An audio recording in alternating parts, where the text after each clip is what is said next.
안녕하세요. 매일 교과 나눔에 오신 우리 성도님들을 진심으로 환영합니다.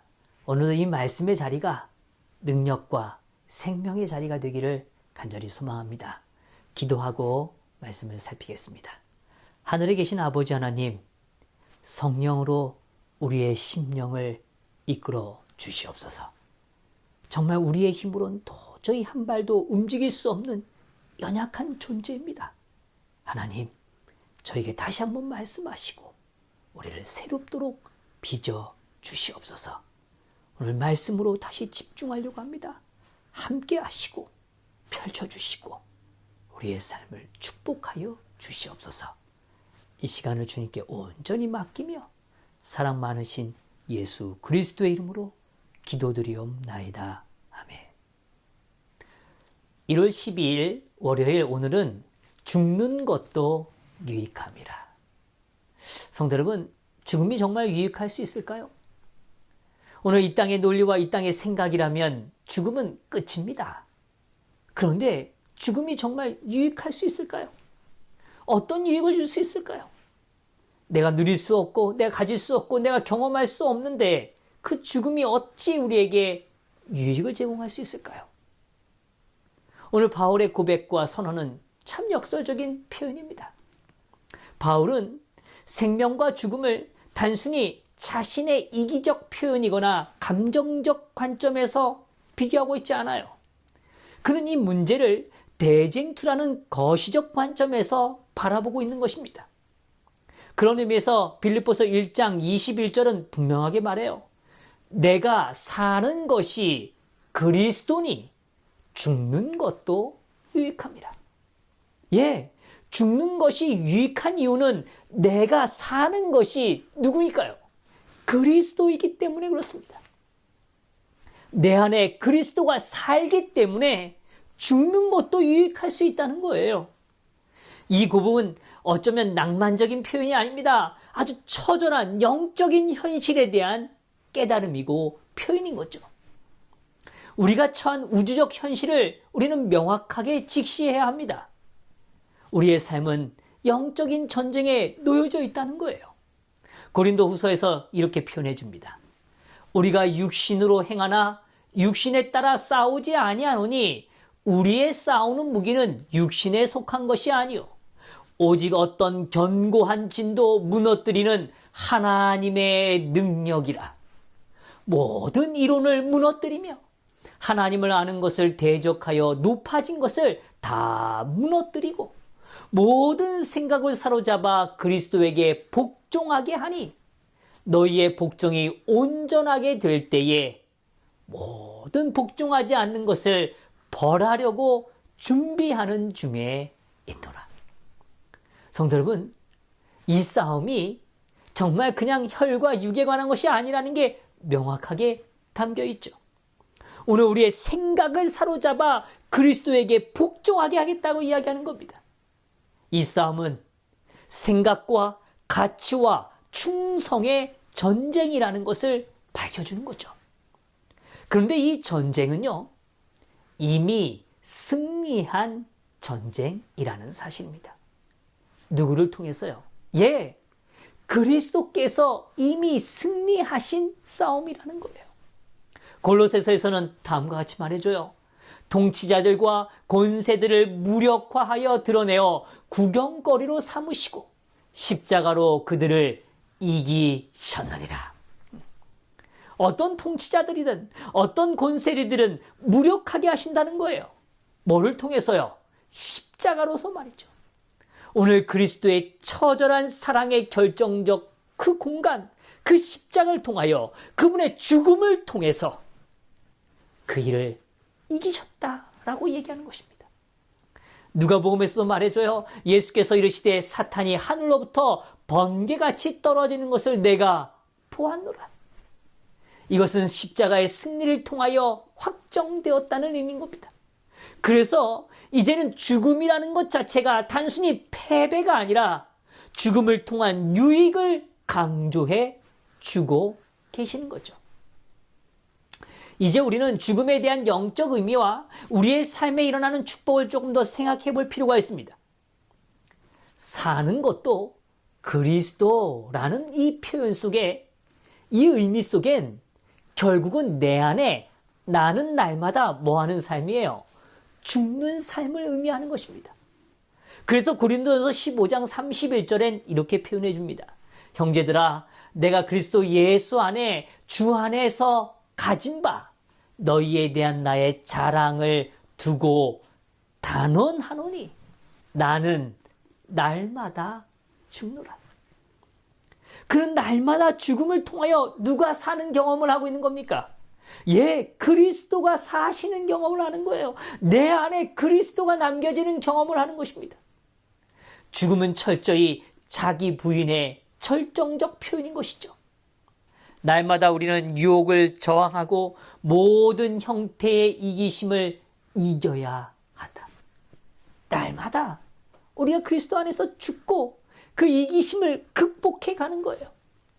바울의 고백은 그저 낭만적인 신앙 고백이 아닙니다. 그것은 실제로 자기가 날마다 죽는 삶의 결과인 것입니다. 성도 여러분, 우리 그럴 때 있죠. 무엇인가의 불편한 마음을 내려놓는 게 참 어려울 때가 있습니다. 누군가에 대한 미워하는 마음이 사라지기 위하여 그걸 내려놓는다는 게 정말 어려울 때가 있어요. 때로는 우리의 인간적 기대가 이루어지지 않을 때 그것에 대한 불편함을 내려놓는 게 너무너무 어려울 때가 있습니다. 그러나 그것이 죽는 것이 유익한 것입니다. 왜요? 그리스도와 내 안에 살아 숨쉬기 때문에 그런 것입니다. 성화는 한순간의 일이 아니라 평생의 일이다. 성도 여러분, 바울이 그런 의미에서 이 죽음의 유익은 그의 신앙적 고백의 완성인 것입니다. 이는 내가 사는 것이 그리스도니 죽는 것도 유익함이라. 그러나 만일 육신으로 사는 이것이 내 일의 열매일진데 무엇을 택해야 할지는 나는 알지 못하노라. 오늘 바울은 얘기합니다. 그의 생애에서 오늘 오직 그리스도만이 나타나는 일. 그래서 그것이 어떠한 결론이든 그건 나의 선택이 아니라 하나님의 영역이라고 이야기하고 있는 것입니다. 오늘 우리의 삶의 이 영적인 투쟁 속에서 우리는 어떻게 승리할 수 있을까요? 어떻게 우리는 나의 이기심이 죽고 하나님의 능력으로 새로워지는 그리스도만이 살아있는 그 능력을 경험하게 되는 것일까요? 그런 의미에서 이 영적인 싸움에는 거룩한 무기들이 존재합니다. 그 무기란 우리의 생각입니다. 우리의 어떠한 생각들이 우리를 결정하느냐 하는 것이죠. 상대적으로 사탄이 사용하는 무기들이 있습니다. 그것은 비판이고 배신이고 당혹감이고 두려움이고 동료의 압박인 거죠. 이런 유사한 수많은 도구들을 사단은 우리 앞에 늘 사용하고 있는 것입니다.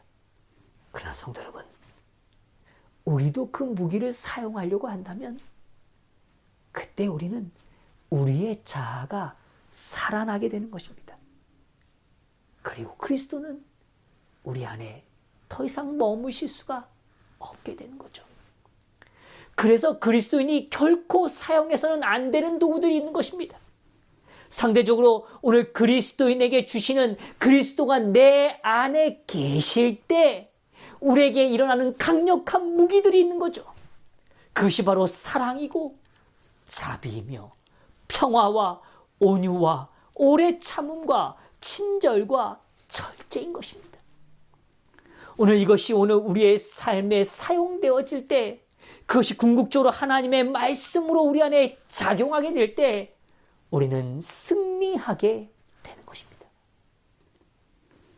오직 하나님만이 오늘 우리의 마음에 머무시는 것, 그리하여 오늘 하나님의 방법으로 우리의 삶이 채워지는 일, 그것이 우리의 삶의 승리의 도구가 되는 것입니다.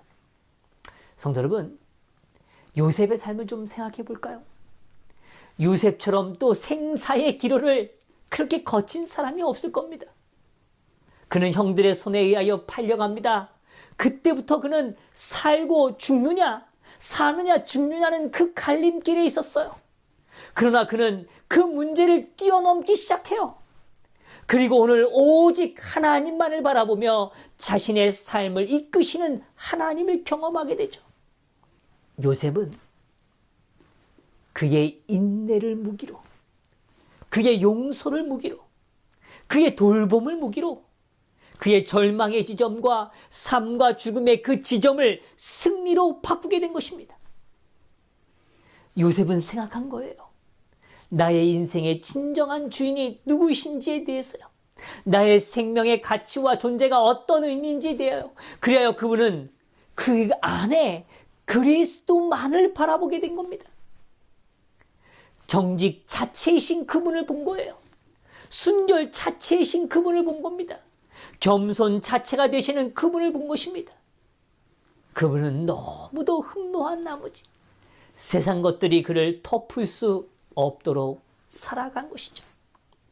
그래서 요셉은 오늘 그가 총리가 되고 오늘 식량을 위하여 오늘 애굽으로 내려온 자기 사랑하는 형제들을 보았을 때 그가 가장 바랬던 기대는 다른 게 아닙니다.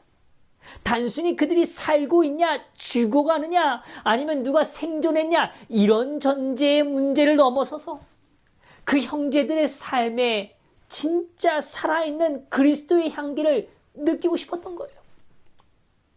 그래서 요셉이요, 여러 시험의 과정을 거치죠. 그러다가 유다가 고백합니다. 유다가 자신의 생명을 내어주더라도 오늘 아버지의 생명과 아들의 생명이 연결되어 있사오니 라고 이야기하면서 그가 진짜 인생의 아름다운 고백을 합니다. 생의 이유를 고백하게 되죠. 그때 비로소 유다는 형제들에게 자신을 드러내 보여줍니다. 그리고 형제들과 깊은 만남을 갖게 되는 것이죠. 요셉은 그때 형들을 향하여 이야기합니다. 제가 여기에 서 있는 것은 하나님께서 형님들을 위하여 또 이 때를 위하여 먼저 보내신 거라고 이야기해요. 성도 여러분, 그는 배반당했고 버림받았습니다. 그러나 그 형제들의 결정과 행동이 자신의 인생을 결정한다고 생각하지 않았어요. 그것이 자신의 삶을 만든다고 생각하지 않았어요. 그들이 사용한 방법을 요셉은 사용하지 않았습니다. 왜요? 그 안엔 그리스도가 살아 있었기 때문입니다. 그 모든 것들을 아름답게 빚으시는 하나님의 도구에 불과했다는 것, 버림받음과 누명과 배신이 모든 것이 하나님의 하나의 한 과정에 불과했다는 걸 경험하게 되는 것이죠. 성도 여러분, 오늘 그리스도를 얻기 위하여, 그리스도를 높이기 위하여 오늘 우리가 죽는 것도 유익한 것입니다. 내가 사는 것이 그리스도라는 사실인 것이죠. 오늘 하나님의 방법으로 이 하루도 승리하는 귀한 하루가 되기를 간절히 바랍니다. 그런 측면에서 오늘 이 하루를 놓고 또 우리의 삶에 적용할 질문들을 나눠봅니다. 지금 내가 겪는 싸움은 육적인 문제인가 아니면 영적인 문제인가, 영적인 전쟁인가에 대하여 생각해 보시길 바랍니다. 나는 이 싸움을 세상의 무기로 싸우고 있는가 아니면 하나님께서 주시는 거룩한 무기로 싸우고 있는가 하는 것이죠. 죽음까지도 맡길 만큼 나는 그분의 승리를 신뢰하고 있는지를 또한 생각해보고 삶으로 적용하는 귀한 하루가 되시길 바라면서 말씀을 마치겠습니다. 기도하겠습니다. 하늘에 계신 아버지 하나님, 정말 저희들이 이 땅을 살아가면서 사단의 무기 앞에 절망할 때도 있고 낙담할 때도 있습니다. 그러나 아버지, 그것이 오늘 우리를 살리는 것이 아니고 그것이 오늘 우리에게 승리를 줄 수 없다는 걸 확신하게 하여 주시고 오늘 하나님의 품성, 하나님의 아름다우심을 우리의 삶의 무기로 살아갈 수 있도록 도와주시옵소서. 주님, 그리하여 정말 오늘 내 안에 사는 것이 그리스도이니 죽는 것이 유익함이라 라고 고백할 수 있도록 이 하루를 주님 인도하여 주시옵소서. 이 모든 것 감사드리며 사랑 많으신 예수 그리스도의 이름으로 기도드리옵나이다. 아멘.